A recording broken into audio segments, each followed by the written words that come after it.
Hai guys, welcome my YouTube channel. Kembali lagi bersama saya Tiwi. Nah, kali ini kita kedatangan narasumber yaitu namanya Vincent. Nah, jadi gini langsung pada poinnya.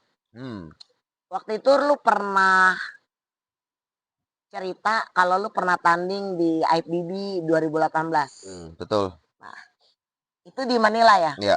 Itu Manila. Nah, sekarang itu kan IFBB kan lagi marak-maraknya banget tuh. Hmm, Kalau yang gue lihat nih khususnya di Asia Tenggara ya, lagi banyak hmm, banget nih pertandingan IFBB. Baik itu hmm, dari Malaysia, Thailand, Filipina juga ya kan sampai orang ke Filipina. Nah, yang jadi pertanyaan gue, kalau 2018 ini kan jarak ke 2025 lama banget ya. ya 6 tahunan. Oke. Kalau misalnya lu pengen pengen balik lagi sampai ajang ke Olimpia sebenarnya bisa. Cuman yang jadi persoalan di sini, yang pengen gua tanya sampai detail, kenapa sih memutuskan untuk nggak tanding lagi di 2025? Maksudnya setelah 2018 memilih untuk stop. Padahal Kenapa? kan udah bagus banget tuh karirnya. Udah sampai Hmm, FBB, udah wow gitu ya. Karena kan ini kan ajang internasional ya, ajang yang sangat sangat sangat bagus gitu. Kalau buat orang-orang gitu kan ini lagi naik-naiknya nih IFBB gitu. hmm, oke. Kalau gue cerita, gue mulai tuh 2018 tuh IFBB, IFBB Sean Roden Classic di Manila, Soler. Mm-mm. Kalau sebelum gue memutuskan untuk tidak tanding, kayaknya baik bagusnya gue bilang kenapa gue memutuskan untuk tanding. Mungkin sama seperti orang-orang yang akhirnya tenggelam di bodybuilding ini, di binaraga ini. Siapa sih yang nggak mau main di Olimpia gitu? Iya, semua orang pasti mau ya. Ya, siapa yang nggak mau main di Olimpia? Gue juga dulu begitu. Apa punya punya keinginan ya, gue pengen tuh kayak apalagi sejak Klasik Fisik keluar 2016 bulan September, disitulah gue mulai berpikir, wow, ini nih masa depan dari bodybuilding. Karena era sebelumnya kita tahu kalau nggak main fisik, celana pantai, Iya. atau Zaman enggak Jeremy Buendia ya Jeremy waktu itu. Buendia 2014, Mm-mm. terus kalau enggak Monster Era. Sejak Dorian dia tahun 92 sampai seterusnya itu udah Monster. Dan gue merasa itu kayaknya udah kurang ketertarikan sama bodybuilding. Dan ketika klasik fisik dimunculkan, oh ini nih, bring back the classic body. Kayak zaman era Arnold, orang bilangnya golden era of bodybuilding, era keemasan. Dan ya, gue bertanding di situ dan gue melihat, wow, ini loh yang namanya panggung Olimpia, panggung AFBB. Oke. Hmm, Panggung IFBB sampai di situ ya. Nah, hmm, yang jadi ingin gue tanya nih, memutuskan tanding ya kan tadi udah terjawab. hmm. Prosesnya pada saat 2018 itu berapa lama? 7 bulan gue preparation. 7 bulan preparation. Apa biasanya kalau misalnya untuk tanding itu kan mungkin ada prepare apa yang dilakuin? Oke, kalau prepare semua dinominalkan ya, pasti. Dan untuk IBB itu nggak murah. Uh-uh.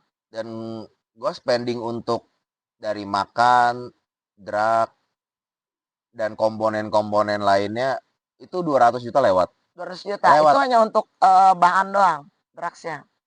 sekitar segituan. Kalau sama makan mungkin ya, mungkin lebih jauh. Tapi ya kira-kira mentok 300 lah. Itu kalau dulu kurs saat itu kisaran tuh hampir 1 juta peso. Saat itu 1 peso itu 280 perak. Hampir Oh, 300 lah oke. habisnya. Mm. Bisa disebutkan nggak apa-apa bahan yang dipakai? Kalau untuk fase bulking itu gue pakai jenis testosteron enhanted yang ester lambat 750 miligram per Hmm. minggu, DK 600, Boldedon 600 per minggu juga. Lalu untuk oralnya Anadrol 100 per hari, Anavar juga 50. Ini gue belum bilang masuk peptide yaitu HGH dan Uh-uh. kawan-kawannya. Tapi pakai juga peptide. Pakai, pakai. Dan gue berpikir saat itu masih naif ya. Kalau gue punya uang, berarti gue bisa punya badan bagus. Uh-uh. Ternyata nggak sesimpel itu. Banyak tahap yang harus kita lewatin untuk bisa sampai ke situ. Ini gue belum bicara tentang faktor-faktor lain ya. Gue baru bicara dari faktor yang ngomong soal drugs Uh-uh. dan makanan. Belum dari latihan, belum dari waktu kosong, kesibukan. well, gue dulu kan masih kerja 10 jam per hari. Iya. Gue tidur cuma 4-5 jam per hari. Gue latihan sehari 2 kali, Senin sampai Sabtu. Hari Minggu gue shopping dan gue melakukan hal yang lain. Seperti latihan pose, latihan balet, dan sebagainya. Tapi itu next, Oke. next topic lah. Oke. Nah, di sini gue cuman mau tanya dulu nih. Kita satu-satu ya bongkarnya ya, satu-satu. Jadi biar para penonton yang nonton podcast kita kali ini itu nggak bingung. Oke, dari drugsnya kira-kira 7 bulan itu jadi berapa macam tuh? 12. 12 macam totalnya itu udah gabung sama peptide. Selama 7 bulan. Ya, kurang lebih dari 200 juta. 200-an lah. 200 juta ya. Kalau dinominalkan secara rupiah 200 juta guys. Hampir 300 kalau hampir 300 guys di 2018 dengan itu di Manila ya, di Manila. Tapi sebentar ini gue garis bawain dulu waktu Adia Novali persiapan Anor Classic 2013. Itu 2013 loh. Dia bilang dia habis 600-an.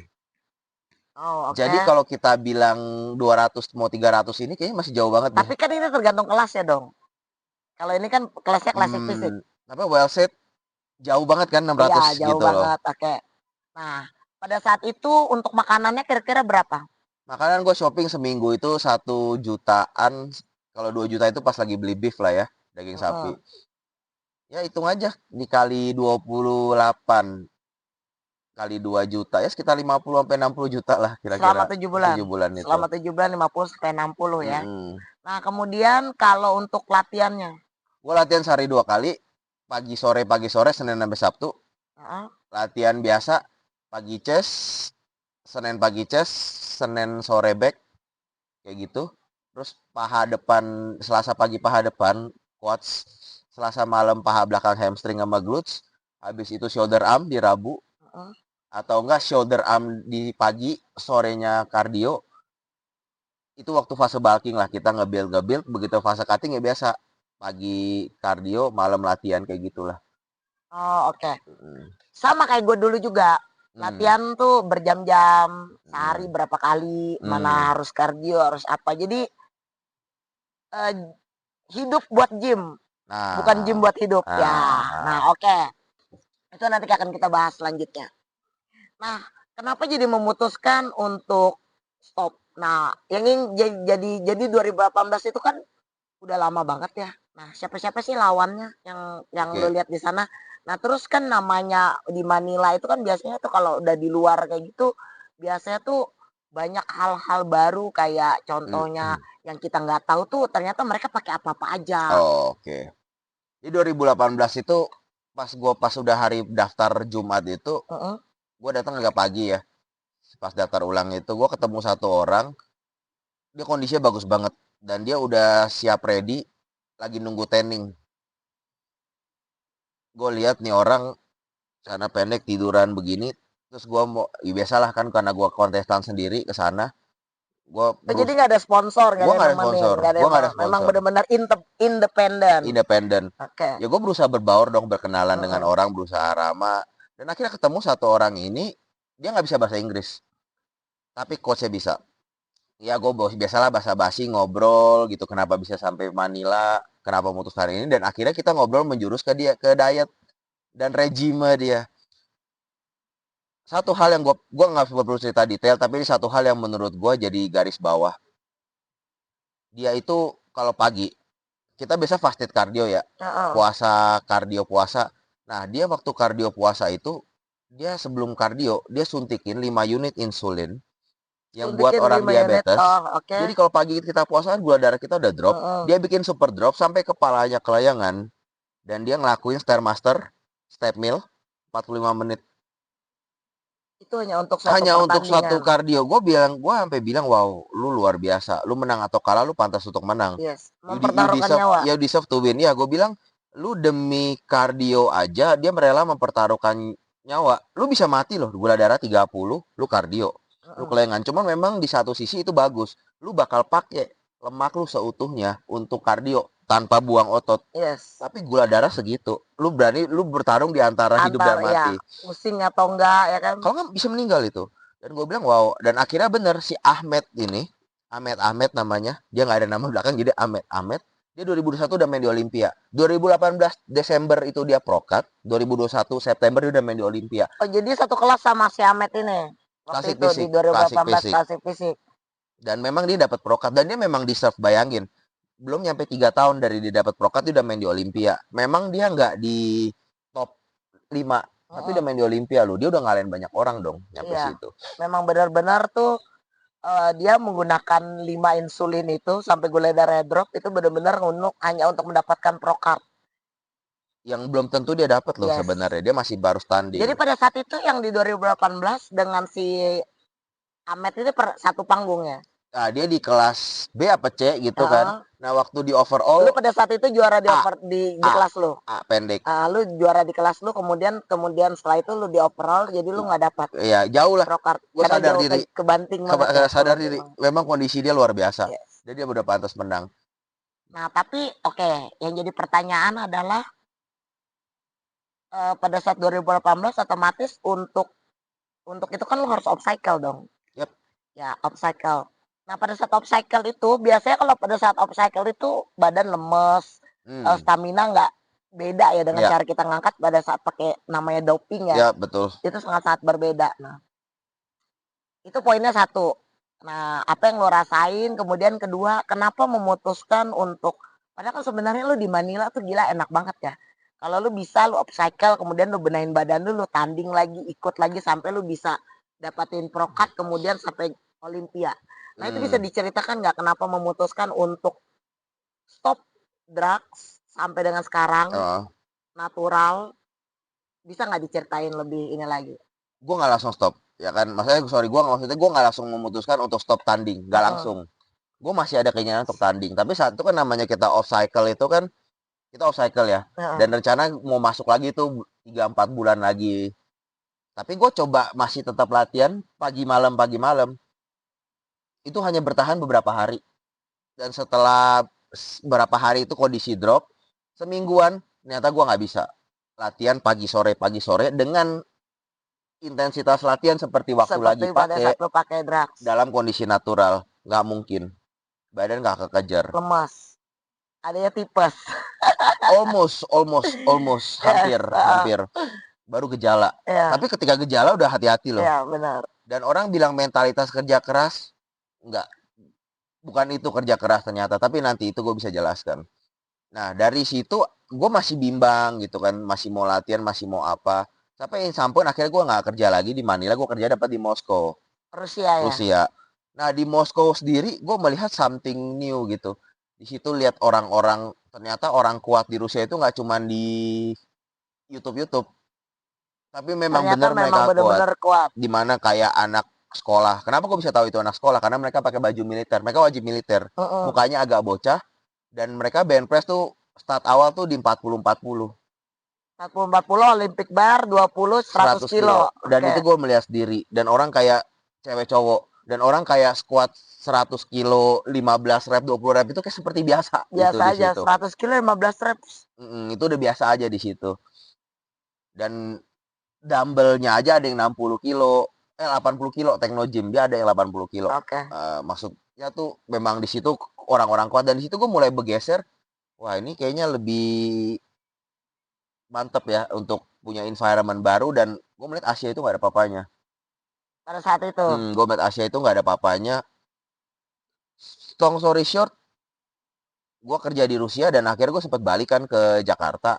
Gue mau upgrade visa. Cuman ketika gue upgrade visa, gue nggak bisa balik lagi karena COVID keburu datang. Ya, nah, jadi kita nggak bisa untuk keluar. Gue nggak bisa terbang lagi ke Rusia. Dan akhirnya gue memutuskan stay untuk di sini. Dan gue masih ada kepikiran tuh saat itu, wah gue ini saatnya nih, gue bikin home gym di rumah akhirnya. Impian yang gue dulu pengen bikin home gym, gue bikin home gym di rumah dan gue lock up gitu di rumah tuh, gue bisa latihan sering, latihan apa. Tapi tetap pakai pola yang dulu. Nah, akhirnya gue menyadari ternyata latihan sering itu bukan kunci. Dan gue memutuskan juga akhirnya ternyata setelah melihat kenyataan, dan gue selama lagi, namanya kita COVID kan banyak waktu ya. Iya. Akhirnya gue telah menelusuri, oh ternyata tanding ini bukan diri gue, bukan untuk gue. Kenapa jadi bukan untuk lo? Kenapa jadi, apakah kamu ngerasa ada yang berbeda mungkin dari segi psikis lu, mental Nah, atau itu dia. apa kayak gitu. Di COVID, pas COVID datang ini gue Padahal kan sebenarnya pada saat zaman COVID itu kan tuh punya banyak banget waktu tuh. Banyak banget waktu untuk nah, bisa pelan-pelan untuk membenahi badan lu. oke. Ini yang gue bersyukur.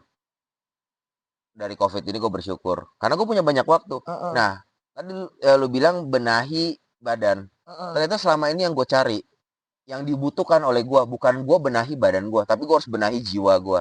Kenapa Ah, jadinya benahin kenapa jiwa? gitu? Ada apa dengan Karena jiwa? sejak gue mundur lagi, sejak gue punya waktu banyak untuk diri sendiri, gue merenung dong. Merenung, gue orang bilang saat teduh lah. Heeh. Gue melihat tuh ternyata dari 2008 sampai 2019, gue telah banyak membuang-buang waktu, buang-buang tenaga, gue sampai mengorbankan banyak hal hanya untuk kompetisi ini. Dan 2019 pun gue masih bertarung dengan psikis gue ternyata.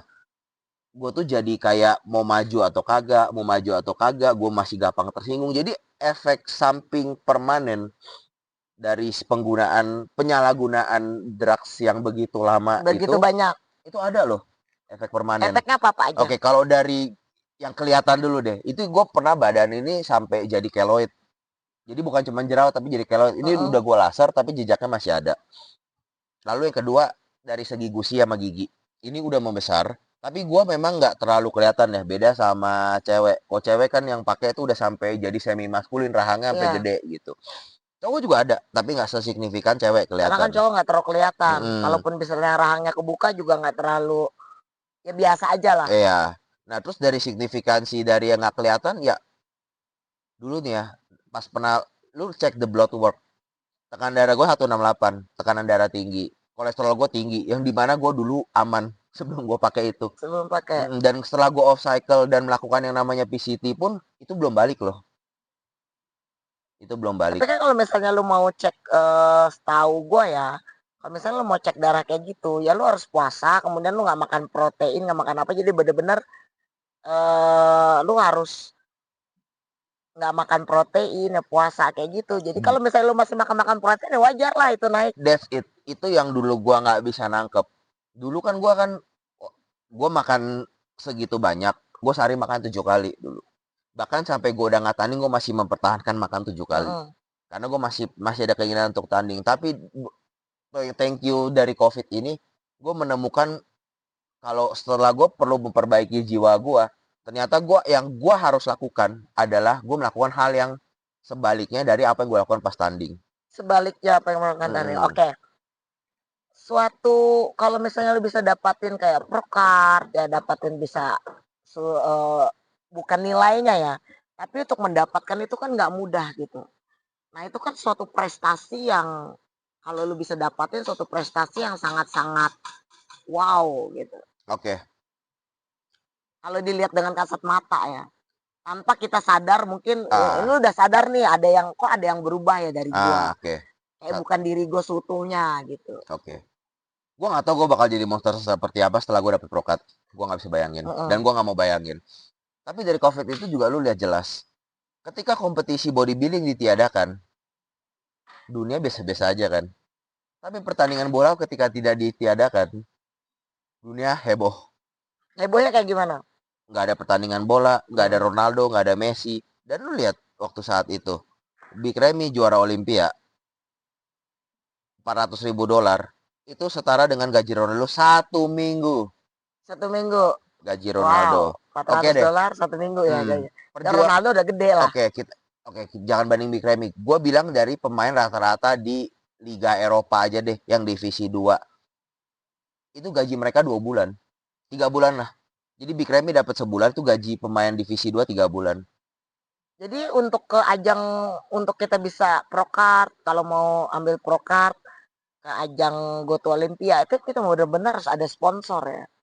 Kalau Gue kalau base diri independen rada independen sih. susah. Kalau gue saranin independen mungkin ada ya. Tapi baik lagi, lu lihat dari sejarah juga Arnold pertama independen akhirnya ujung-ujung digaji Joe Weider. Ya. Semuanya Franco Colombo. Paling yang biaya sendiri gue lihat tuh dulu Mister Olympia yang sebelum Arnold, si Sergio Oliva.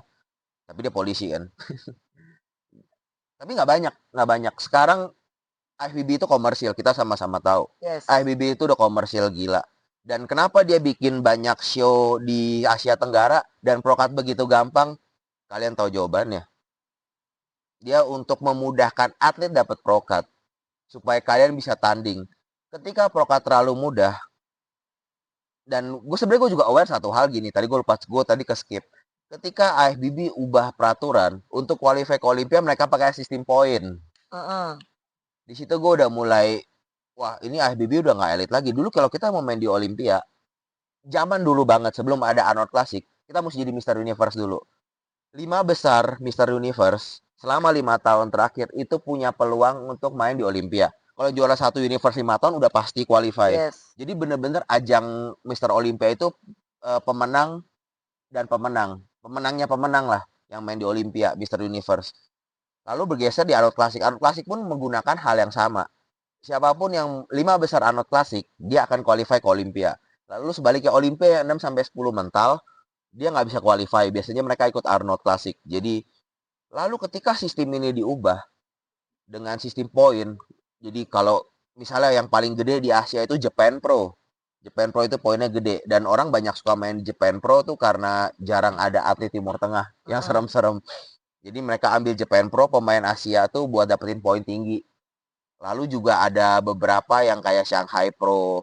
Terus ada juga yang Man of Steel. Man of Steel juga lumayan itu. Dia pro show juga yang di Malaysia. Ya intilah. Dan jujur gue bilang Kebijakannya sudah bergeser. Ini kayak udah nyari duit banget ya, kan. lebih dipermudahkan untuk mencari proker itu nggak kayak dulu gitu. Kalau dulu susah banget ya. Susah.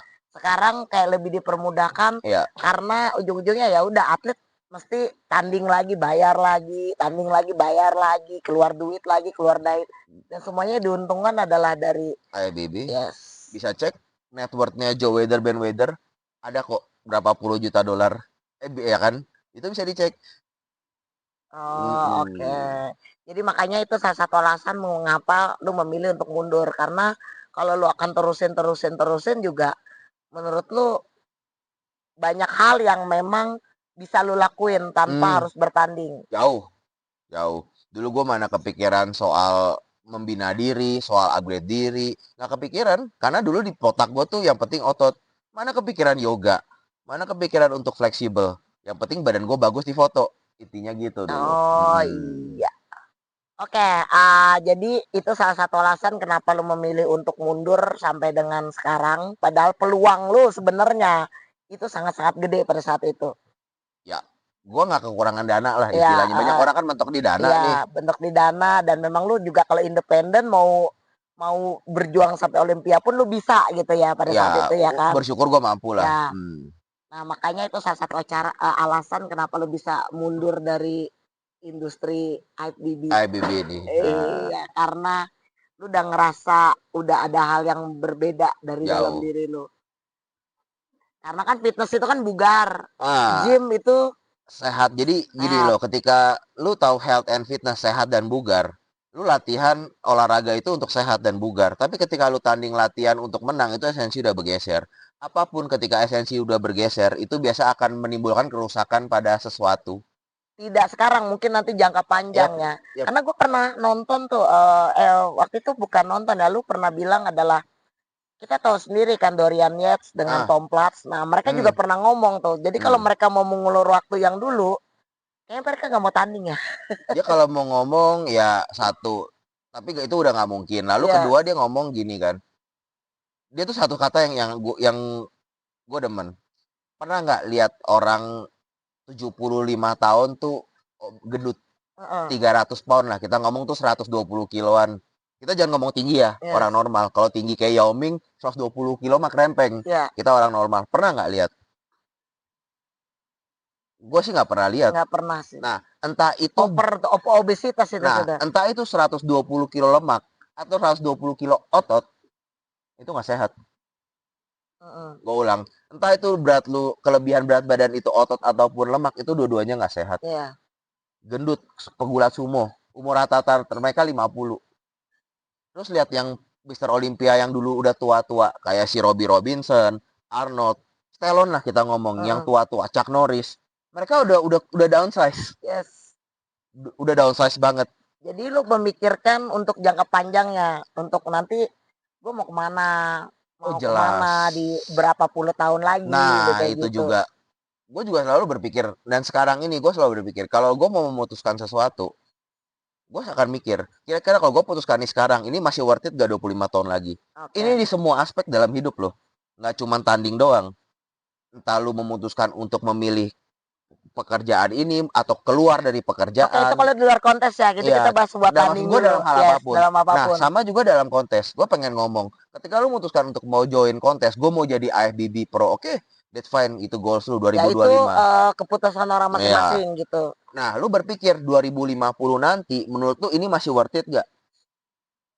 Oke, jadi intinya begini, nggak ada yang salah kalau kalian mau tanding, mau memberikan, setiap orang kan punya hak masing-masing gitu, Ya, betul. prestasi masing-masing. Tapi di sini kita cuma ingin berbagi adalah pengalaman dari Vincent, kenapa dia terjun di IFBB, kemudian memutuskan buat berhenti, dan dia punya alasan tersendiri. Jadi Mm-mm. poinnya adalah ingin mengingatkan lagi kita Oke. benar-benar harus, keinginan itu apakah benar-benar dari keinginan sejati kita dari dalam Hmm, atau hanya karena ikut-ikutan ikut-ikutan. orang. Hmm. Ya, poinnya seperti Iya, itu.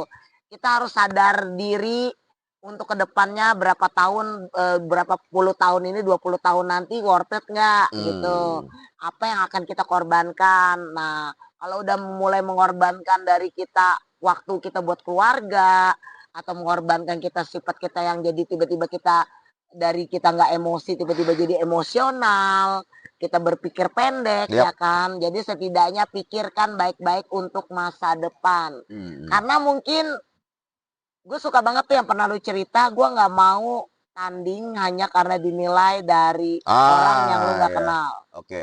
Ini terakhir ya gue bilangnya gini.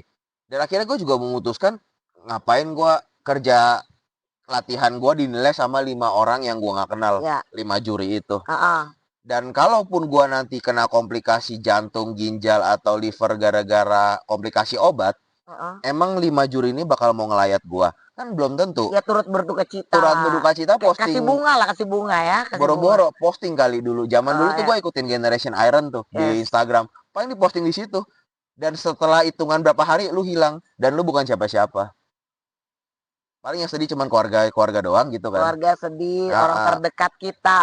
iya. Nah, jadi di konten kali ini cuman pengen berbagi tentang pengalaman gitu. Tapi tetap pilihan hidup ada di kita masing-masing. Ya, pilihan hidup ada di kita masing-masing. Kalau yang mau tanding silakan, kalau yang memutuskan untuk menjaga badan sampai dengan hari tua nanti juga silakan. Jadi Ya. nanti akan ada selanjutnya apa yang akan dia lakukan, apa yang dia lakukan ini, bagaimana sih dia bisa memaintain badannya dengan Ah. natural ya. Oke, nanti di part 2 ya guys. Jangan lupa stay tune terus di YouTube gua. Bye bye.